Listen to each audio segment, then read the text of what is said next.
खैबर की तहसील बाड़ा में दस्ती बम का धमाका, 3 अफराद जाँ भाग हो गए हैं। तो अफसोसनाक खबर आ रही है खैबर की तहसील बाड़ा से, जहां दस्ती बम का धमाका हुआ है और इब्तदाई इत्तलात के मुताबिक 3 अफराद जाँ भाग हो गए हैं। जाँ भाग अफराद के पास दस्ती बम कहां से आया, तहकीकात इसकी की जा रही हैं, पुलिस का ऐसा बताना है। तो खैबर से खबर, जहां बाड़ा में दस्ती बम का हुआ है धमाका, 3 अफराद के जाँ भाग होने की इत्तलात हैं, जबकि एक शख्स ज़ख्मी हुआ है। पुलिस की जानिब से ऐसा बताया गया है। जाँ भाग अफराद के पास दस्ती बम कहाँ से आया, इसकी तहकीकात की जा रही हैं।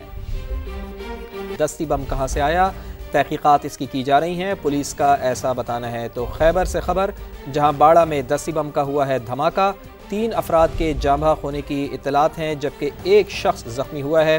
पुलिस की जानिब से ऐसा बताया गया है। जाँ भाग अफराद के पास दस्ती बम कहाँ से आया, इसकी तहकीकात की जा रही हैं। दस्ती बम कहाँ से आया, तहकीकात इसकी की जा रही हैं, पुलिस का ऐसा बताना है। तो खैबर से खबर, जहाँ बाड़ा में दस्ती बम का हुआ है धमाका, 3 अफराद के जाँ भाग होने की इत्तलात हैं, जबकि एक शख्स ज़ख्मी हुआ है। पुलिस की जानिब से ऐसा बताया गया है। जाँ भाग अफराद के पास दस्ती बम कहाँ से आया, इसकी तहकीकात की जा रही हैं। 4 अक्टूबर एहतजाज केस में बानी पीटीआई की बहनों अलीमा खान और उस्मा खान के वारंट गिरफ्तारी जारी कर दिए गए हैं। इंसदादी दहशतगर्दी अदालत इस्लामाबाद के जज ताहिर अब्बास सुपरा ने मुसलसल अदम पेशी पर दोनों बहनों के वारंट गिरफ्तारी जारी किए हैं। अदालत ने अलीमा खान और उस्मा खान को गिरफ्तार करके पेश करने का हुक्म भी दे दिया है। केस की मजीद समाअत 22 नवंबर तक मुलतवी कर दी गई है। अलीमा खान और उस्मा खान के खिलाफ 4 नवंबर एहतजाज का मुकदमा थाना कोहसार में दर्ज है। वफाकी काबीना ने 27वीं आईनी तरमीम के मुसव्विदे की मंजूरी दे दी है। वफाकी वजीर कानून आजम नज़ीर तारड़ कहते हैं कि बिल आज सेनेट में पेश किया जाएगा, जिसके बाद इसे मुश्तरका कमेटी के सुपुर्द कर दिया जाएगा। तो अहम तरीन डेवलपमेंट, वफाकी काबीना ने 27वीं आईनी तरमीम के मुसव्विदे की मंजूरी दे दी है। वफाकी काबीना के इजलास के बाद वफाकी वजीर कानून आजम नज़ीर तारड़ और वजीर बराए पार्लिमानी उमूर डॉक्टर तारिक फजल चौधरी मीडिया से गुफ्तगू कर रहे थे। क्या उनका बताना था इस अहम प्रेस कॉन्फ्रेंस में, खुद उन्हीं की ज़बानी आपको सुनवाते हैं। 27वीं आईनी तरमीम का बिल जो है वो पेश करने जा रही है आज वफाकी हुकूमत। सेनेट ऑफ पाकिस्तान में ये बिल जो है वो पेश किया जाएगा और उसके बाद इस बिल को एक जॉइंट कमेटी के सुपुर्द करने की ख्वाहिश का इजहार किया गया है, ताकि सेनेट और कौमी असम्बली के जो लॉ एंड जस्टिस कमेटी के अरकान हैं और उनके अलावा अगर जो चेयरमैन ऑफ द कमेटी हैं जनाब फ़ारूक नायक साहब और उनके को चेयर महमूद बशीर विर्क साहब, वो दीगर अगर किसी जमात की नुमाइंदगी नहीं है तो उनको भी इनवाइट कर सके, ताकि बिल की शिकों पे सैर हासिल गुफ्तगू हो सके। ऑल्दो हमने अपने जो इत्तेहादी हैं, हलीफ जमातें हैं, तमाम लोगों से मुशावरत वज़ीर आज़म साहब ने की। फील्ड मार्शल का ओहदा ताहयात रहना चाहिए, चेन ऑफ कमांड में कोई तब्दीली तजवीज़ नहीं की गई। वफाकी वज़ीर कानून आज़म नज़ीर तारड़ की गुफ्तगू, कहा आईनी अदालत के क़याम पर इत्तफ़ाक़ राय हो गया है। जजेस के तबादलों का मामला जुडिशल कमीशन के सपुर्द किया जाएगा। चेयरमैन और डिप्टी चेयरमैन सेनेट के बिलातातुल इंतखाबात को यकीनी बनाया जाएगा। MQM के बल्दियाती इंतखाबात से मुतालिक बिल पर भी गौर किया जाएगा। आर्टिकल 243 के अंदर हमने माजी में बहुत सारे सबक सीखे हैं। 73 के आइन के वक्त उनका जिक्र नहीं हो सका, जिसमें एक ओहदा फील्ड मार्शल का है और ये तजवीज़ दी गई है एक रैंक के साथ साथ एक सेरेमोनियल टाइटल भी है।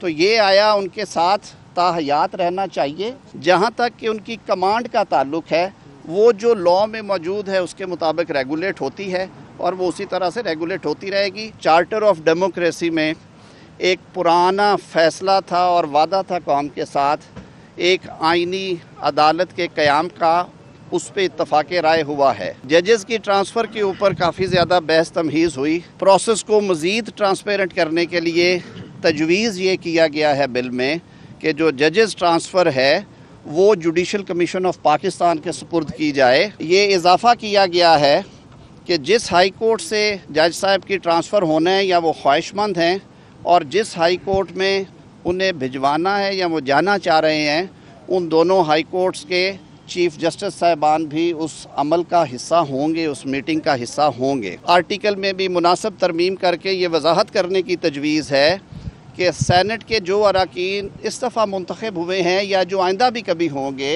जिनका जो 6 साल का टेन्योर है उसमें से कुछ अरसा जो है वो मिनहा हो चुका है या वो ज़ाया हो चुका है, वो तसव्वुर किया जाएगा कि जैसे वो मेंबर थे, ताकि एक वक्त पे सारे मुल्क में दोबारा सैनेट इंतखाबात हो और चेयरमैन और डिप्टी चेयरमैन के इंतखाब में किसी किस्म का खलल ना पड़े। छोटे सूबे जैसे बलूचिस्तान है, खैबर पख्तूनख्वा है, उनका ये तकाजा था कि उनको सूबाई काबीना का जो दिया गया है थ्रेश होल्ड 11% का, उस 11% को 13% करने की तजवीज़ दी गई है। उनको 5 एडवाइज़र्स की पहले इजाज़त थी, लेकिन अब जो नए सब्जेक्ट्स ऐड हो रहे हैं, IT है, कॉमर्स के नए ढंग हैं और बहुत सारी चीज़ें हैं, तो ये तजवीज़ है कि उसको 5 से 7 करने के लिए पार्लिमान के सामने रखा जाए। मुत्तहिदा कौमी मूवमेंट ने 26वीं आइनी तरमीम के वक्त आइन के आर्टिकल 140A में तरमीम के लिए वज़ीर आज़म से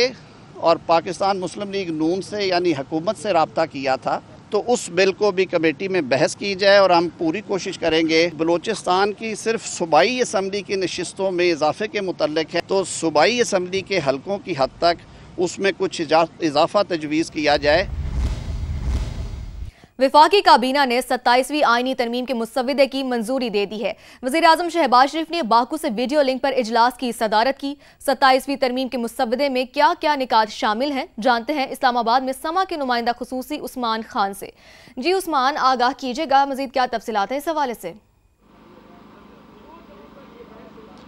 जी बिल्कुल, 27वीं आइनी तरमीम का मुसव्वदा जो है वो बाज़ाब्ता तौर पर ड्राफ्ट वफाकी काबीना के इजलास से मंजूर करवा लिया गया और उसके हल जो है वो कुछ वज़ीर कानून ने अपनी प्रेस ब्रीफिंग में बता दिया, लेकिन जो सबसे अहम मामलात थे उसमें 10 से ज़ायद ये बताया जा रहा है कि नुकात हैं जो तरामीम की सूरत में ड्राफ्ट पेश किया जाएगा सेनेट के इजलास में।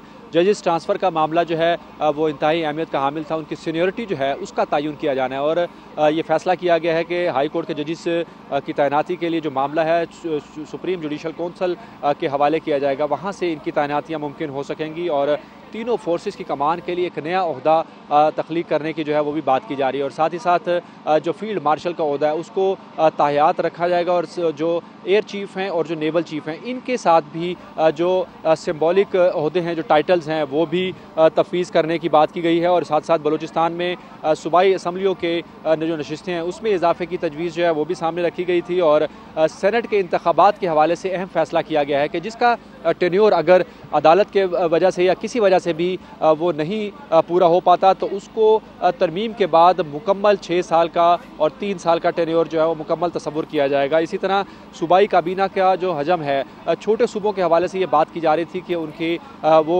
तादाद कम होती है वज़रा की 11%, उसको जो है वो बढ़ाने की तजवीज़ है, उसकी मंजूरी दे दी गई है और इसी तरह मुशीर जो है वज़ीर आज़म के वो इस वक्त 5 हैं, जो कि वज़ीर आज़म 5 मुशीर एक वक्त में रख सकते हैं, उसकी तादाद भी इन आइनी तरामीम के ज़रिए बढ़ाकर 7 करने का फ़ैसला किया गया है और इसी तरह MQM और बाप पार्टी की जो तजावीज़ थी, बाप का ये मौक़िफ़ था कि बलूचिस्तान की जो सूबाई असम्बली में नशिस्तें हैं उस पर इजाफा किया जाए और जी ठीक उस्मान, बहुत शुक्रिया हमें तफसीलात से आगाह करने का। सेनेट का इजलास कुछ देर में पार्लियामेंट हाउस में शुरू होगा, जिसमें हुकूमत की जानिब से 27वीं आइनी तरमीम का बिल पेश किया जाएगा। मजीद जान लेते हैं समा के deputy bureau chief Islamabad Behzad Saleemi हमारे साथ मौजूद हैं। बेहज़ाद साहब, पहला मरहला वफाकी काबीना का इजलास हुआ, इसमें इसको मंजूर कर लिया गया है ड्राफ्ट को, अब ये ड्राफ्ट पेश किया जाएगा दूसरे मरहले में सेनेट में। तो सेनेट का इजलास कब शुरू होगा, उसका एजेंडा क्या है और क्या इस बिल को ज़िमनी एजेंडे के तौर पर शामिल किया गया है आज के इजलास में?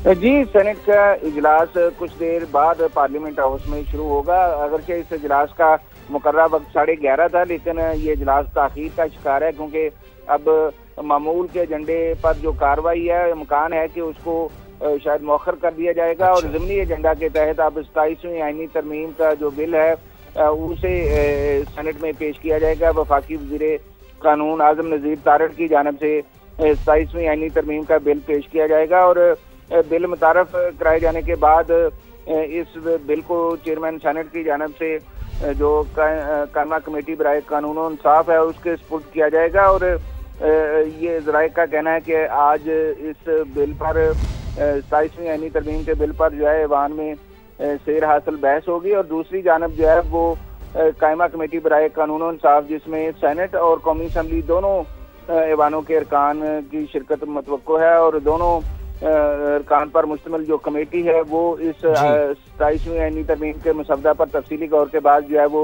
ऐवान को रिपोर्ट वापस भेजेगी। ठीक है, बहुत शुक्रिया आपका बेदा साहब। वफाकी वज़ीर राना तनवीर ने कहा है कि 27वीं आईनी तरमीम अगले हफ्ते मंजूर हो जाएगी। पार्लियामेंट के बाहर मीडिया से गुफ्तगू में उन्होंने कहा कि 27वीं आईनी तरमीम में 48 निकात शामिल हैं। काबीना से मंजूरी हो गई है। मंजूरी हो गई है, पेश कर दी जा रही है। अभी पेश कर रहे हैं सर। क्या है कुछ अब तो सर ड्राफ्ट अब तो कल तो आपने कहा था बहुत कुछ है, आज बता दें। कोई 48 और उसमें अमेंडमेंट्स हैं, लेकिन 40 जो है वो कंसिक्वेंशियल है, उनका कोई नहीं।